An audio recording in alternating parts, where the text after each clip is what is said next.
નમસ્કાર, હું છું વિક્રમ વકીલ અને તમે જોઈ રહ્યા છો હોટલાઇન ન્યૂઝ. આજે આપણે સુરત કોર્પોરેશનને લીધેલા એક મહત્વના નિર્ણયની વાત કરવી છે.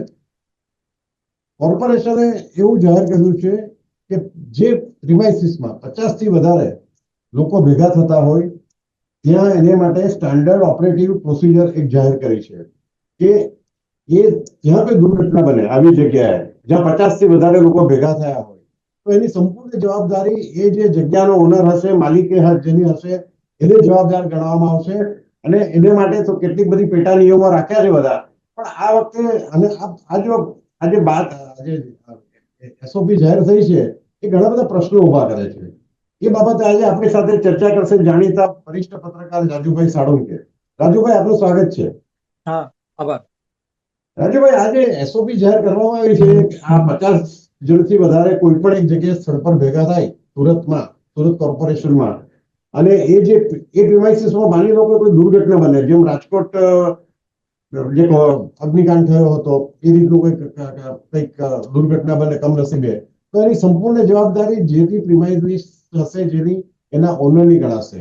હવે 50 થી વધારે તો માણસો તો ઘણી બધી જગ્યાએ ભેગા થતા હોય છે, એમાં સરકારી બિન સરકારી ઘણી બધી મિલકતો પર આ લાગુ પડશે. તો આ બાબતે એનું ક્લેરિટી શું લાગે તમને? એનું ક્લેરિફિકેશન કઈ રીતે આપી છે વિક્રમભાઈ?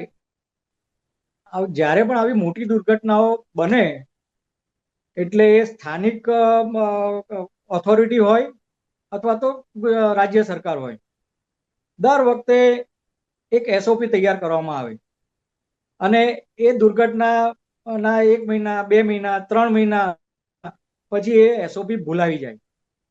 રાજકોટના ટીઆરપી ગેમ ઝોનમાં દુર્ઘટના ઘટી એટલે અમદાવાદ મ્યુનિસિપલ કોર્પોરેશને એક એસઓપી બનાવી. તરત જ અમદાવાદ કોર્પોરેશનની એસઓપી જોઈને સુરત મહાનગરપાલિકાના કમિશનર શાલિની અગ્રવાલે સુરત માટે એસઓપી બનાવી. આજે બરોબર મને યાદ છે, જૂન મહિના 1 વર્ષ પૂરું થઈ ગયું, એ એસઓપી નો ક્યાંય અમલ થયો નથી. એ એસઓપી બનાવી હતી એ કચરા ટોપલીમાં નાખી દીધી અને ગઈકાલે કમિશનરે નવી એસઓપી એક બનાવી. એટલે આ એસઓપી નું જે રમત છે એ પબ્લિકને અને અખબાર વાળાઓને આંખમાં એક ધૂળ નાખવા માટેનું છે કે ભાઈ અમે કંઈક કામગીરી કરી રહ્યા છીએ ને એના માટે આ નવી નવી એસઓપી બનાવવામાં આવતી હોય છે. તક્ષશિલા, સુરતમાં જ્યારે તક્ષશિલા કાંડ થયું હતું ત્યારે પણ એક એસઓપી બનાવવામાં આવી હતી, સ્ટાન્ડર્ડ ઓપરેટિંગ પ્રોસિજર, કે ભાઈ ટેક્સટાઇલ માર્કેટમાં શું હોવું જોઈએ, કયા કયા નીતિ નિયમો હોવા જોઈએ, ફાયર સેફટીના નીતિ નિયમો હોવા જોઈએ. પરંતુ ટેક્સટાઇલ માર્કેટ વાળા પણ એનું પાલન કરતા નથી. ગયા વર્ષે જ્યારે ઝુંબેશ રાજકોટ ટીઆરપી ઝોન પછી ફરી પાછું ટેક્સટાઇલ માર્કેટોમાં એ જ એસઓપી અને એ જ ફાયર સેફટીના નિયમોનું પાલન કરવા માટે સીલ મારવામાં આવ્યા અને મોટો ઉહાપો થયો. ટેક્સટાઇલ માર્કેટ વાળાઓએ ભાજપ શાસકોને કહ્યું કે ભાઈ અમે એક એફિડેવિટ આપી દઈએ, અમારા બધાના સીલ ખોલી નાખો ટેક્સટાઇલ માર્કેટનો. ને આ જ કમિશનરે બધાના ટેક્સટાઇલ માર્કેટમાં સીલ માર્યા હતા એ બધા સીલ ખોલાવી નાખ્યા. હવે હમણાં તાજેતરમાં જ અવધ ઋતુરાજમાં આગ લાગી હતી. તમે એ ખાલી માર્કેટની હાલત જોઈ આવો કે કેટલી હદે ગેરકાયદેસર અંદર જે ઇન્ટરનલ લોકો જે બાંધકામો કરે છે એટલી હદે ગેરકાયદેસર બાંધકામો છે કે આખી જે પેસેજ છે એ પેસેજ આખું કવર કરીને ત્યાં શટર મારી દીધા છે. આખું પેસેજ હોય તો 6 દુકાનોના બ્લોક ખરીદીને અને ભાઈ આગળથી એ લોકો શટર મારી દે છે. આવું એક જગ્યાએ નથી, 15, 20, 25 જગ્યાએ ત્યાં શટર મારી દીધેલા છે. તો શું આ ઝોનના અધિકારીઓને કે ફાયર બ્રિગેડના અધિકારીઓને આ વસ્તુ દેખાતી નહીં હોય? બધાને દેખાય છે, પરંતુ આ જે એસઓપી બનાવવામાં આવે છે એ માત્ર એક જાહેરાત કરવા પૂરતું હોય છે, પરંતુ એની પાછળ કોઈ કારણ બીજું હોતું નથી.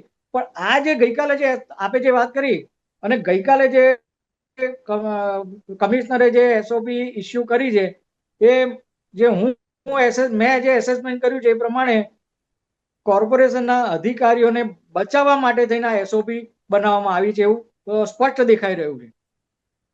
જ્યારે ગટર આપણે હમણાં 4 મહિના પહેલા જ્યારે વરિયાવ છાપરાપાટામાં જે ગટરમાં પડીને બાળક મરી ગયું હતું તો એમાં બહુ બબાલ થઈ, બહુ ઉહાપો થયો અને લોકો ત્યાં રસ્તા ઉપર જાહેરમાં બધા સામૂહિક ધરણા પર બેસી ગયા અને છેલ્લે જવાબદારી નક્કી કરવાની વાત આવી. પોલીસે ગુનો દાખલ કરવો પડ્યો એવી પરિસ્થિતિ આવી, ત્યારે કોર્પોરેશનના ડેપ્યુટી જુનિયર એન્જિનિયર સહિત 2 જણ સામે પોલીસે ગુનો દાખલ કર્યો. ત્યારે પણ કોર્પોરેશનના અધિકારીઓમાં એક ડર પેસી ગયો હતો કે આ રીતે જો ગુના દાખલ થાય તો એ લોકો ફસાઈ જાય એવું હતું. એ લોકોએ રજૂઆત કરી કે આવી રીતે ગુના કોર્પોરેશન અધિકારી સામે ગુના દાખલ નહીં થવા જોઈએ. તો આ જે ગઈકાલે જે કમિશનરે એસઓપી બનાવી છે એનું તમે અભ્યાસ કરીએ તેમાં બધી જવાબદારી જે છે તે મિલકતના માલિકો, જે મિલકત ધારક હોય, મિલકતનું સંચાલન કરતા હોય, એ લોકો પર તમામ જવાબદારી ઢોળી દીધી છે કે એ મિલકત માલિકો, મિલકત ધારકોએ સેલ્ફ ડિક્લેરેશન લખીને કરીને આપવાનું છે કોર્પોરેશનને. એટલે એક પ્રકારનું એફિડેવિટ કે ભાઈ મારી આ મિલકત છે, તેમાં આ પ્રકારનું બાંધકામ છે, આ પ્રકારનું અંદર સિચ્યુએશન છે. ભવિષ્યમાં દુર્ઘટના જો બને અને એમાં એ વખતે તપાસ થાય ને એમાં કંઈક ધારો કે કંઈક બાંધકામ વધારાનું કરાયું હોય તો એ માલિકની જવાબદારી બને, પરંતુ કોર્પોરેશનના અધિકારીઓને એની જવાબદારી નથી. એ સાબિત કરવા માટે આ એસઓપી બનાવવામાં આવી છે. એટલે કોર્પોરેશનના અધિકારીઓને સમગ્ર એમાંથી બહાર કાઢવાનો આમાં પ્રયાસ છે અને ફક્ત માલિકોને આમાં જવાબદાર ગણાય અને એમની સામે ગુનો દાખલ થાય. રાજભાઈ, એક મને વિચાર આવે છે એક સામાન્ય માણસ તરીકે, રેમેલ તરીકે, કે સુરતમાં મ્યુનિસિપલ કોર્પોરેશનના જ કેટલાક હોલ છે. જેમ કે ગાંધી સ્મૃતિ હમણાં બંધ છે, નાટ્ય ગૃહ છે એ ફરીથી શરૂ થશે, એ રીતે કેટલીક કોર્પોરેશનની શાળાઓ છે, કોલેજીસ છે, યુનિવર્સિટીની છે. આ બધી જગ્યાએ તો 50 થી વધારે માણસો ભેગા થવાના છે. માની લો કે કોર્પોરેશનના સભાગૃહમાં કંઈક ન કરે નારાયણને કોઈ ઘટના બની ગઈ, આગની કે એવી કંઈ પણ અકસ્માત, અને તો પછી કોને જવાબદાર ગણવું? કોર્પોરેશનના કમિશનર જવાબદાર ગણાય, એનો માલિક કોણ ગણાય? અને એ જ રીતે આપણે યુનિવર્સિટી, કોલેજ, સ્કૂલોની ગણીએ, આપણે સરકારી સ્કૂલોની, તો સરકાર જવાબદાર ગણાય? એમાં કઈ ભવિષ્યમાં કોઈ ઘટના બનશે તો? હા, એટલે વિક્રમભાઈ આમાં કેવું છે કે માની લો આપણે કીધું કે ભાઈ કોર્પોરેશનના સભાગૃહમાં કે આગ લાગી કે દુર્ઘટના ઘટી, ભાગદોડ મચી ગઈ ને એમાં કંઈક મૃત્યુ કંઈ થયા, તો એના માટે જવાબદાર તમે કોને ગણશો એમ. તો એ બાબતમાં એવું છે કે ભાઈ એની તપાસ થાય ને આ જે વસ્તુ છે ને એસઓપી, એ મોટે ભાગે જે છે ને એ ઇલીગલ કન્સ્ટ્રક્શન, કે ખોટું કંઈ થયું હોય, ખોટું બાંધકામ, કે બીયુસી લીધા પછીનું કંઈ એ લોકોએ બાંધકામ કર્યું હોય વધારાનું, એને અનુલક્ષીને એને ધ્યાનમાં રાખીને ખાસ તો બનાવવામાં આવી છે. જ્યારે કોર્પોરેશનના સભાગૃહમાં કે કોર્પોરેશન સંચાલિત કોઈ શાળામાં કોઈ દુર્ઘટના બને, આગ લાગે, તો એની તપાસ જે થાય અને એમાં જે વસ્તુ જે નેગ્લિજન્સી આવે તો એ મુજબ પોલીસ કાર્યવાહી કરે.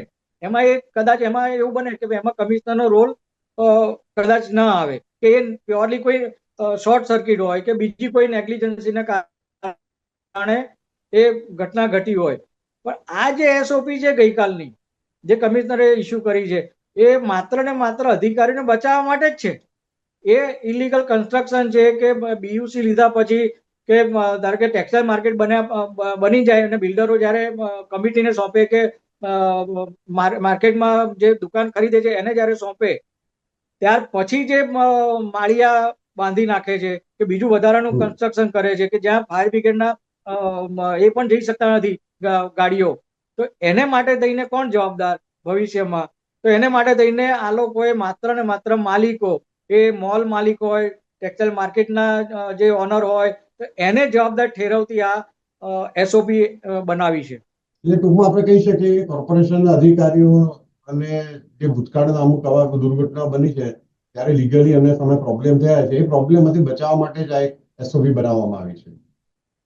તમને હમણાં એક નાનું ઉદાહરણ આપું કે ભાઈ આ ઋતુરાજ અવધ માર્કેટમાં આગ લાગી હતી, જી, એ પછી લિંબાયત ઝોનમાંથી 100 થી વધારે ટેક્સટાઇલ માર્કેટોને નોટિસ આપવામાં આવી. 100 થી વધારે ટેક્સટાઇલ માર્કેટો. હવે મોટા ભાગની ટેક્સટાઇલ માર્કેટોમાં બધે માળિયા બની ગયા છે. માળિયા મોટા લોખંડના જે ગર્ડર હોય, લોખંડના ગર્ડર, એની ઉપર એ લોકો માળિયા બનાવે છે. હવે લોખંડના ગર્ડરને કારણે ભારણ વધી જાય, માર્કેટ એટલે બિલ્ડિંગનું જે સ્ટ્રક્ચર છે એને નુકસાન થાય. તો આવા બધા જે ગેરકાયદેસર જે કામો કર્યા છે પરંતુ નોટિસ આપીને કોર્પોરેશન અધિકારીઓ સંતોષ માની લે. આજ દિન સુધી હજી સુધી એક પણ માર્કેટોને એ લોકોએ એ જે માળિયા છે કે ગટર બેસાવીને જે કન્સ્ટ્રક્શન કરેલું છે તો એને તોડવા માટે કે એ જે ટેક્સટાઇલ માર્કેટોના ઓનર છે, માર્કેટ કમિટી છે, એની સામે પોલીસ ફરિયાદ કરવાની પણ તસ્દી હજી સુધી કોર્પોરેશન અધિકારીઓએ લીધી નથી. અને આ વસ્તુ કમિશનર શાલિની અગ્રવાલને પણ નથી દેખાતું.